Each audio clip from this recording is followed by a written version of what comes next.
로마서 12장에서 개인 윤리에 대해 논해온 바울은 이제 사회인으로서 살아가야 할 기독교인의 윤리를 논하고 있습니다.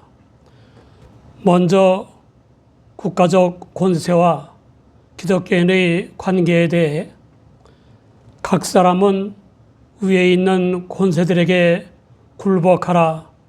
권세는 하나님께로 나지 않음이 없나니 모든 권세는 다 하나님의 정하신 바라 라고 했습니다.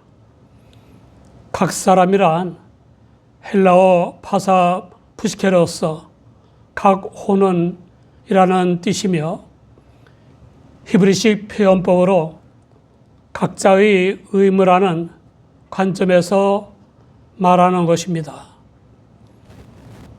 위에 있는 권세들에게는 헬라어 엑소시아이스, 흡혈의 큐사이스로서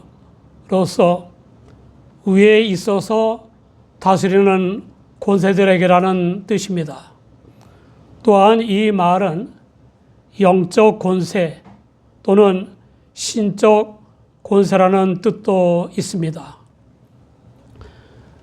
여기서의 뜻에 대해 세상의 권세들과 영적 세력들 혹은 천사적 세력들을 포함한다고 하는 학자들이 있지만 3절의 관원들이 세상의 정치적 권세를 가진 자들을 가리킨다는 점과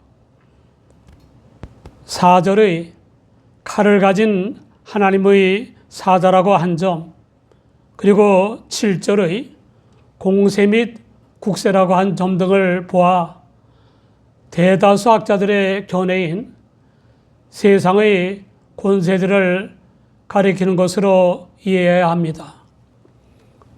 굴복하라는 헬라어 휴포타스 세트로서 자의로 복종하다, 자발적으로 복종하다라는 뜻입니다.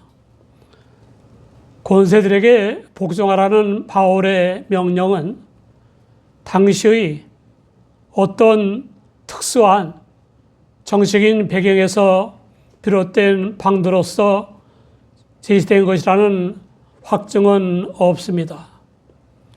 오히려 가능성이 있는 것은 바울이 하늘의 시민권 사상 때문에 지상의 권세자들을 무관심과 멸시의 눈으로 보았던 태도를 공격하고 있다고 보는 견해입니다. 또한 예수님만이 주님이시라는 사상 때문에 로마 황제 및 기타 세상 권세자들에 대해 거역하는 경향을 의식하여 한 명령인 것 같습니다. 아무튼 13장 1절 이하의 내용은 세상 권세들에 대한 교회의 일반적 원리와 태도를 제시하고 있습니다. 그리스도인의 국가 권력에 대한 관계는 정면으로 항거하던 열심당과 같은 입장과 아첨과 아부를 일삼던 헤롯 왕과 같은 입장과 도피하던 에세네 파 같은 입장과 대립이나 폭력적인 저항이 아닌 비판적 기능을 발휘하던 예언자들 같은 입장 등으로 구분할 수 있습니다. 맨 마지막 견해가 바울의 견해와 가장 가깝습니다. 그럼에도 불구하고 기정환의 말대로 교회 역사를 일관해서 이 본문의 해석이 거의 언제나 정치 세계와의 타협을 위한 교량으로 간주되었다는 사실과 특히 독재자들이나 정복자들에 의해 악용되었고 또한 그들에게 아부하는 기독교인들에 의해 오용되었다는 사실 등은 실로 유감스러운 일입니다. 바울은 언제나 일상적 의무보다 신앙적 의무를, 세상 나라보다 천국을, 사람보다 하나님을 기쁘시게 하는 것을 더 중시했습니다.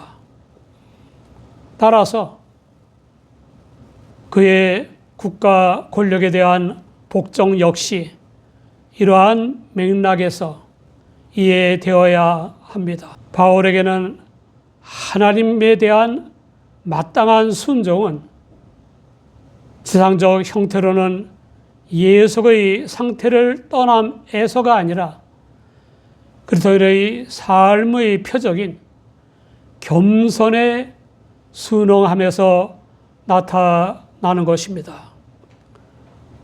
그렇지 않다면 사람들은 무정부 상태에 빠지게 될 것이며 이것이 공동체의 사랑과 평화를 파괴할 것이고 세상의 목전에서 그리스도교를 부인하게 될 것입니다. 세상 권세자들에 대한 기독교의 의무가 복종이긴 하지만 그렇다고 무조건적인 절대 복종을 가르치는 것은 아닙니다. 기독교인의 윤리적 대전제는 하나님을 기쁘시게 하거나 하나님께 영광을 돌리는 것입니다. 따라서 바울은 굴복하라는 이유에 대해 권세는 하나님께로 나지 않음이 없나니 모든 권세는 다 하나님의 정하신 바라 라고 설명하는 것입니다.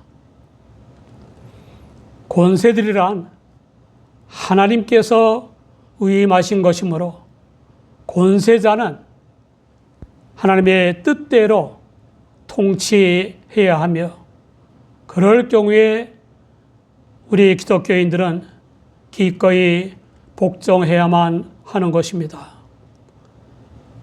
그렇지 않을 경우에는 저항하되 물리적 방법이나 폭력적 혁명이 아니라 기도와 말씀과 행동을 통해 그들을 바로잡아주는 방향으로 해야 합니다. 칼 바르트는 혁명으로서 승리하여 얻은 권세는 그 전에 있었던 권세의 그릇됨과 근본적인 차이가 없는 권세에 불과하다고 말했습니다. 다시 말하면 우리의 복종의 궁극적 대상은 세상의 통치자들이 아니라 하나님이시므로 하나님의 자녀들이나 피조물들의 인권과 자유를 침해하는 통치자들의 권력 남용 및 오용에 대해서는 복종이 아니라 예언자적 비판을 하지 않으면 안 되는 것입니다.